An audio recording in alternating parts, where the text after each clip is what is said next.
अस्सलाम वालेकुम जनाब, खैरियत से हैं? ठीक है। चैनल को सब्सक्राइब कर रहे हैं, लाइक कर रहे हैं जी। और व्यू टाइम जो उनसे ना वो बहुत तेजी से बढ़ रहा है। बहुत अच्छी बात है, बहुत शुक्रिया आपका। अच्छा, इंटरेस्टिंग मैं आपको बात बताता हूँ। ये जो पाकिस्तान की जो कौम है, अल्लाह का शुक्र है, जो अंदरूनी और बैरूनी साजिशें थी उससे काफ़ी हद तक जो है ना निजात मिली है।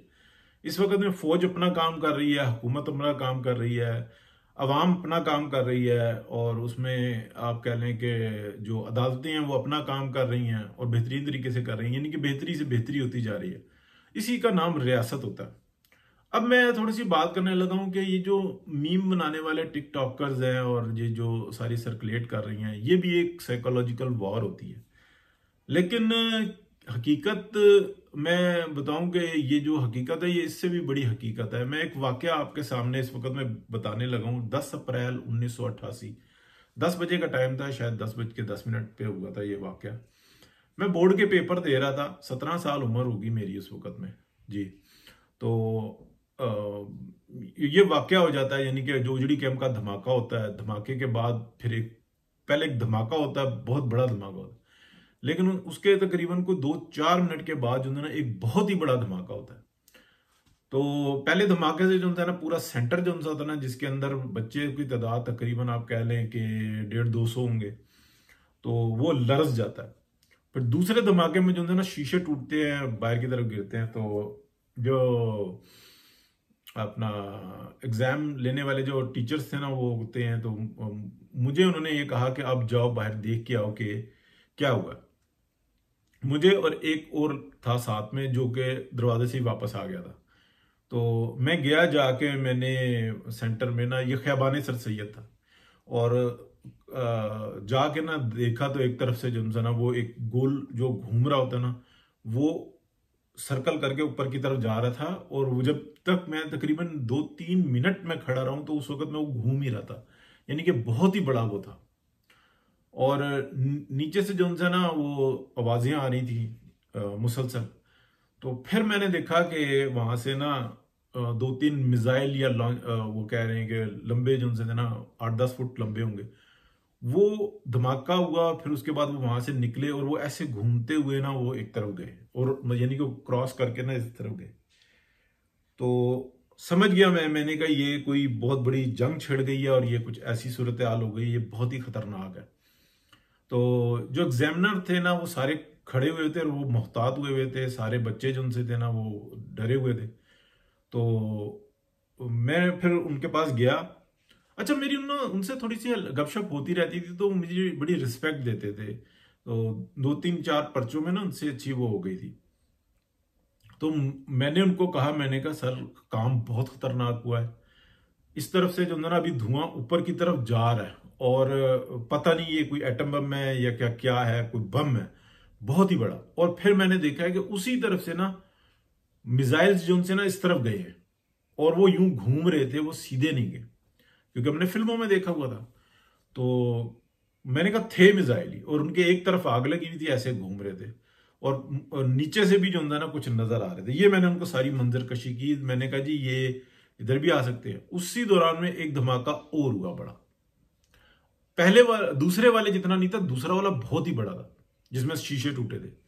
तो सबको कहा कि बच्चों आप अपने सब ये पेपर खत्म करो और आप अपने घरों को जाओ, और ये जो उनसे ना बिल्कुल मोहतात होके और जाओ, और आपको छुट्टी हो गई है। तो बेशक के आप ये अपना अगर सामान बेशक यहीं पे छोड़ दो तो तब भी कोई मसला नहीं है। बच्चे बहुत सारे वो जो पेपर बोर्ड होता है वो दे लेकर भागे, कुछ छोड़ के भागे, और मुहतात हो गए। और बाहर निकले तो हम लोग भी बाहर निकले, 2-3 थे हम। तो अब बन्नी कहाँ पे, ख़याबान सर सैयद कहाँ पे, हम बाहर निकले। वहां पे से जो इंसाना एक टैक्सी वाला हमें नजर आया, वो टैक्सी मोड़ रहा था। हम बगैर पूछे ही इंटर हो गए उसके अंदर। और हमने कहा कि बन्नी की तरफ जाना है। वो हमेशा जो है ना क्रेडिट भी देना चाहिए, वो पठान था, और उसने कहा बेटा बैठो बस।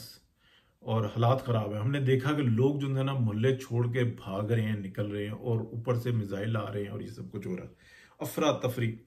बहरहाल वो हम जो है ना जामा मस्जिद रोड तक पहुंचे। तो मैंने उसको ना पैसे दिए। तो मेरे पास कुछ थोड़े से थे, 30-40 कह लो कुछ इतने थे, तो बनते ज्यादा थे। उसने कहा बस पैसे भी छोड़ो, आप जाओ घरों को और अपनी माओ के पास जाओ। पठान था। तो मैंने फिर भी जो है ना उसको पैसे दिए। मैंने कहा बस ये ले लें आप। तो फिर हम भागे, घर की तरफ पहुंच गए। यानी कि उसने इस तरीके से हमें अपने घरों तक पहुंचाया है। आप देख लें कि मैं 17 साल का था, पीछे जो है ना मेरे से छोटे ही थे दोनों। एक जो है ना, चले बताता हूं कि एक जो है ना परवेज खान खटक का भतीजा था, और एक दो और बच्चे थे। वो थोड़े से हमसे 2-3 साल छोटे थे। हम भी बच्चे ही कह लें, 17-16 साल की उम्र क्या होती। तो वो जो है ना वहां पे पहुंचे, वहां से हम अपने घरों को पहुंचे। घरों पे अजीब सूरत हाल थी। तो अब मैं अब आगे बताने लगूँ ये मीम बनाने वाली कौम क्या होती। घर में भी जो है ना एक मतलब सब ग्राउंड फ्लोर पे आए हुए थे। ऊपर जो है ना बम आ रहे थे, आके गिर रहे थे। तो थोड़ी देर गुजरी, यानी कि घर वाले बहुत फिक्रमंद थे। पहुंच गए हम मोहल्ले में ना। आके हमारे सामने वाले घर में या एक दो घर छोड़ के एक रॉकेट आके गिरा, तकरीबन उसकी 2.5-3 फुट उसका, ये 2-2.5 फुट होगा उसका साइज। तो इतना मोटा था और लंबा था। अब उसके ऊपर ना 2 लड़के आपस में लड़ पड़े।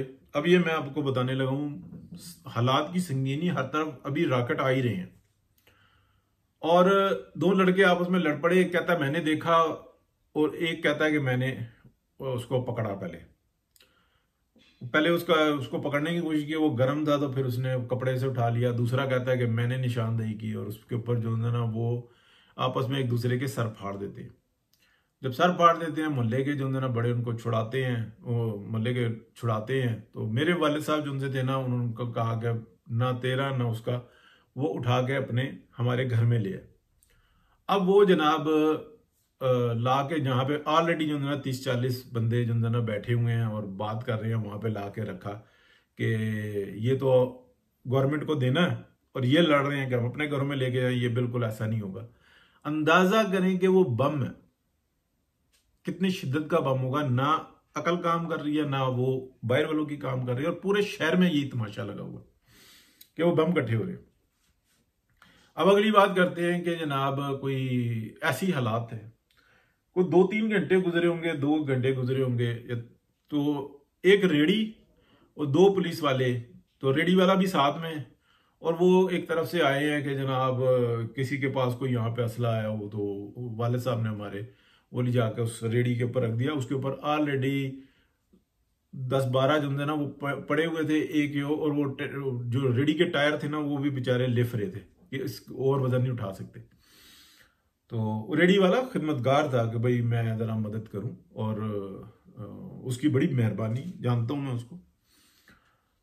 वो जनाब लेके आगे निकल गए कि हम इकट्ठे कर रहे हैं। तो पुलिस वाले से पूछा भी तो कहता हम 3 फेरे छोड़ रहे हैं, अभी हम ये कर रहे हैं। यानी कि ये एक इलाके की मैं आपको बता रहा हूं कि ये किस तरीके से ये सूरत हाल थी। अब वो लेके गए। अब अंदाजा लगाए अकल का कि 10-12 रेडी के ऊपर बम रखे हुए हैं, अगर एक फटा तो 10-12 फटेंगे। और एक कितना खतरनाक होता है, अकलें ये काम कर रही थी। ठीक है, पुलिस वाले भी और अवाम भी, कि 10-12 और रेडी गड़गड़ गड़गड़ अच्छा उधर सारे चैंपियन है, अल्लाह का शुक्र है। ये जो मीम बनाने वाले हैं ना, ये भी चैंपियन है। फिर जनाब थोड़ा सा अमन हुआ, तो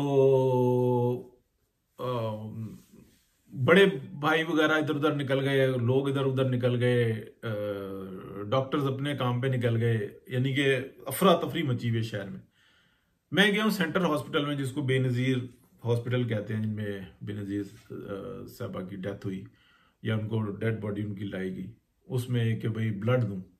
तो वहां पे 3 जो सी थी ना वो बेड्स, उसके ऊपर भरे हुए थे बैगों के ना, और 2 डॉक्टर जो है ना फटाफट चेक कर रहे थे। उन्होंने कहा कोई गुंजाइश नहीं है, ना बैग्स हमारे पास अवेलेबल, वो रजिस्टर उसके ऊपर नाम और अगर फोन नंबर है तो लिख दें। तो मैंने उसके ऊपर नाम और फ़ोन नंबर लिख दिया, आगे चले गए ओजड़ी कैंप की तरफ। अक्ल देखिए, बसें भी चल रही थी, सब कुछ चल रहा था, ठीक है। जो चीज़ थी वो सफाइयाँ कर दी थी। ये कौम की आप अंदाज़ा करें कि हज़ारों डेथ्स हुई हैं। और सूरत हाल ये थी, उस शाहिद खान अब्बासी साहब के जो भाई थे वो भी उसी में जो था ना जख्मी हुए थे, और वो फिर पैरालाइज हो गए थे, और फिर उनकी काफ़ी बाद में डेथ हुई थी। तो ये भी एक सदमा था, लेकिन उस वक्त ये खबर नहीं आई थी। लेकिन ये भी उसी वाक़े के अंदर जो था ना हुए थे, वो करीब में मौजूद थे, और जो कुछ भी हुआ अल्लाह पाक उनको जन्नतुल फिरदौस में आला मकाम दे। बहुत अच्छे आदमी थे।